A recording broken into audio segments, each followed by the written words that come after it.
Karine, I wanted to ask you about some comments by the President of Mexico, who's been very critical of the administration recently. Just today, he suggested that the U.S. Had blown up the Nord Stream pipeline, suggested the administration was trying to derail Donald Trump ahead of the 2024 election, and then recently he said that fentanyl is a U.S. problem, not a Mexican problem. This, of course, comes just a couple of months after the two leaders met in Mexico City. I'm wondering what this says about U.S.-Mexico relations, how you go forward when when you say these kinds of things. Well, you said a couple things that I want to address.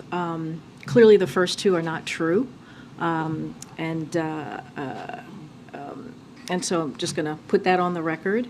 As it relates to the fentanyl, this is not a U.S. problem. It's a global one. The trafficking of illicit drugs is causing a societal damage, needless death and suffering, and not just here, but also in Mexico. And so, we want to be really mindful about that. Dr. Liz Sherwood Randall recently, the President's Homeland Security Advisor, and other high-level U.S. delegation, they were in Mexico, and they discussed concrete opportunities to detect and disrupt and prosecute those who manufacturing and traffic fentanyl. And that is a conversation, a delegation that went to Mexico to have this conversation.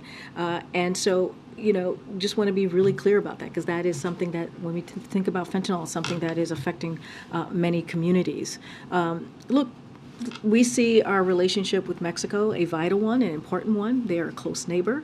As you just mentioned, the president was just recently in Mexico City in January to do the summit, not just with the president of Mexico, but also the prime minister of Canada. You saw them. They had a very good summit, good discussion bilaterally when they had that opportunity during the summit. And so we're going to try and continue to grow that relationship. But, I'm certainly going to speak out and make sure we correct the record on some of the things that have just been said.